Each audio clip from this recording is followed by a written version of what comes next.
Hello everyone and welcome back to Mathboltmaster. আৰম্ভ কৰোঁ আমাৰ আজিৰ সেশনটো। তো আজিৰ সেশনটো হৈছে number opposites. Number opposites নো কি হয়? তো হেতু আমি এটা ভিডিঅ'ৰে বুজিবলৈ চেষ্টা কৰিম. So let us begin. What I want to do in this video is think about what it means to have an opposite of a number. So let me draw a number line here. So let's draw a number line.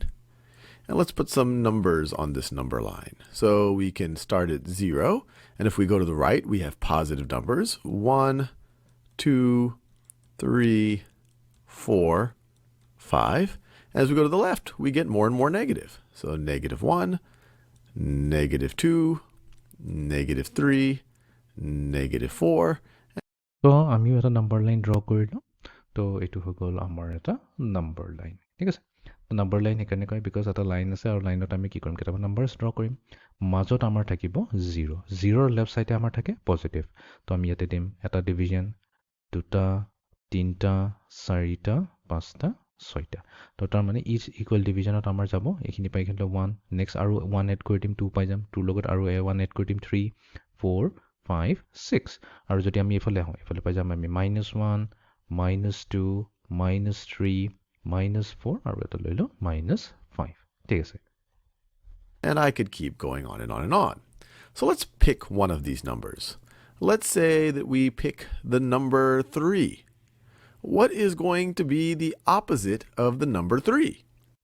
তো ইয়াতে আমি এটা number ল'ম। তো ইয়াতে আমি number লৈছোঁ number 3 আৰু আমি সুধিছোঁ এই নম্বৰ 3ৰ অপজিটটো কি হ'ব। এইটো বিষয়ে আমি অলৰেডি কথা পাতিয়ে থৈছোঁ।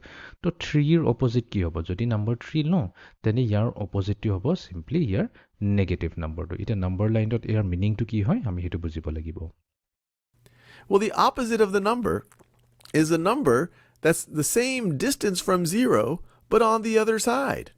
So এইটো বেষ্ট ৱে হয় মনত ৰাখাৰ যি নাম্বাৰটো দিছে যেনেকৈ আমাৰ অৰিজিনেল নাম্বাৰটো 3 দিছে তো আমি ক'ম যে এই অৰিজিনেল নাম্বাৰটো ডিষ্টেঞ্চ কিমান হ'ব অৰিজিনৰ পৰা। তাৰমানে অৰিজিন মানে হৈছে 0 0ৰ পৰা ইয়াৰ ডিষ্টেঞ্চ কিমান হৈছে। তো 1 2 3 আমি যদি আমাৰ চেণ্টিমিটাৰত চাওঁ তেনেহ'লে স্কেল ইউজ কৰি পেলাই বেছি ইজি হ'ব মনত ৰাখিবলৈ। তাৰমানে 0ৰ পৰা এই পইণ্টটোৰ ডিষ্টেঞ্চ হৈছে 3 centimetre.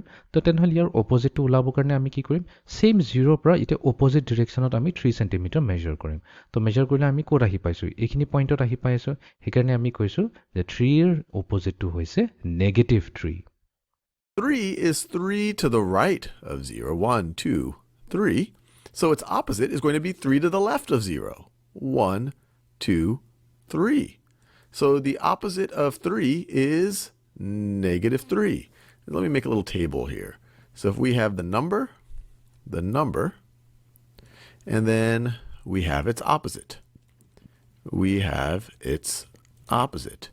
So we just figured out that if you have the number 3, its opposite is going to be -3.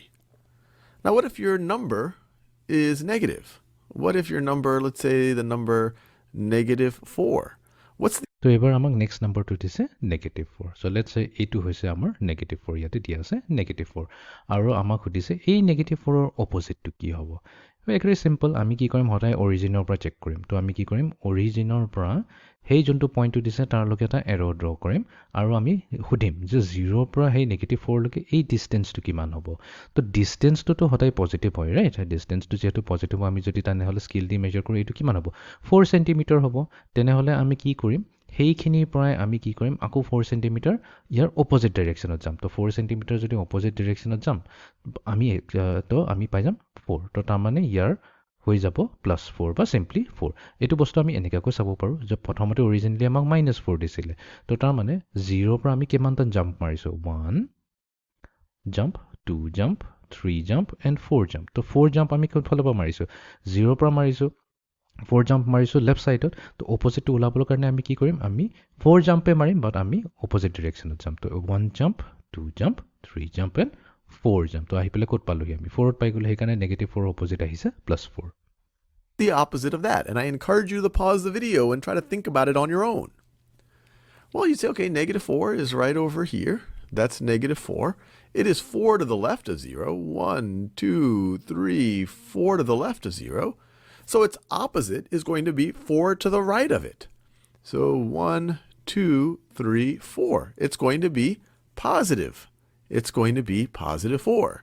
And so you're probably starting to see a pattern here.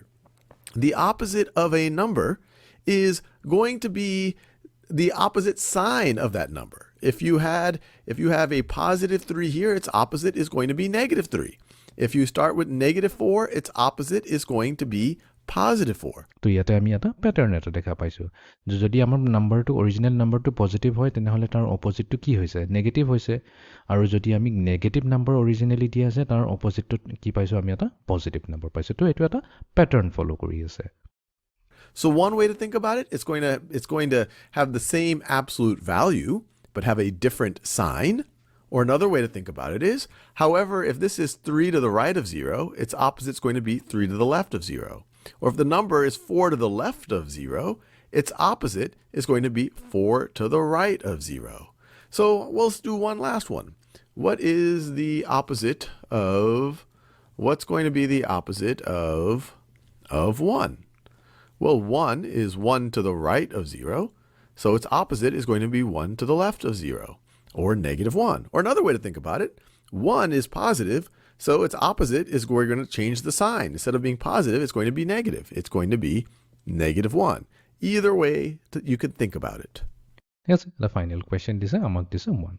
So 1 মানে কি আছে এখিনিত আছে তো আমি কত আছে 0 ৰ পৰা আমি ৰাইট সাইডত আছো তো আমি এটা জাম্প মাৰিছো তো আমি কি কৰিম ইয়াৰ অপজিটটো উলাবলৈ কাৰণে আমি কি কৰিম আমি যদি আমি অৰিজিনেলি যদি আমি ৰাইট সাইডে জাম্প মাৰিছো 1 ইউনিট তেনেহলে ইয়াৰ অপজিট উলাবৰ কাৰণে আমি লেফট সাইডে জাম্প মাৰিম তো লেফট সাইডে জাম্প মাৰিলে আমি কত আহি পাইছো -1 ত আহি পাইছো তো তাৰ মানে আমি এটোই কম যে -1 এ হৈছে 1 ৰ অপজিট তো এটো আমি এনেকাকো চাব পাৰো যদি আমি 1 দিছে তো যেহেতু 1 ৰ সাইনটো পজিটিভ হয় পজিটিভ 1 হয় তাৰ অপজিটটো ডেফিনেটলি নেগেটিভ 1 ই হ'ব তো এটো আমি নাম্বাৰ লাইন নচোৱাকো কৰিব পাৰো এটা আমি লাষ্ট কোৱেশ্চন কৰিলো লেটস সে আমাক দিছে 0 এটা 0 ৰ অপজিটটো কি হ'ব তো 0 অপজিটটো মানে কি আমি এখিনিতে আছো আমিটো কোটৱে জাম্প মাৰা না লেফট জাম্প মাৰিছো না ৰাইট জাম্প মাৰিছো আমি 0 তে আছো তেনেহলে ইয়াৰ অপজিটটো কি হ'ব জি অলপ ভাবিলো কি হ'ব পাৰে ইয়াৰ আনসাৰ তো 0 যদি দিয়া থাকে 0 ৰ অপজিটটো হ'ব আমাৰ 0 হ'ব বিকজ যেহেতু আমি জাম্প মাৰাই না আমি অৰিজিনেল পজিশনতে আছো তো আমি জানো অৰিজিনেল পজিশন 0 টো কি আছে এটো পজিটিভও নহয় নেগেটিভ নহয় 0 হৈছে এটা এনেকুৱা এটা নাম্বাৰ যোনটো পজিটিভও নহয় নেগেটিভও নহয় তো হেকাৰণে যদি আমি হয়তো 0 ৰ অপজিটটো কি হ'ব 0 ৰ অপজিট একচুয়ালি 0 এ হ'ব কাৰণ আমি কোটো জাম্পে মাৰা না আমি নিজৰ পজিশনতে থাকি গলো তো এটো আছিল আমাৰ আজি সেশনটো opposite of a number so see in the next session thank U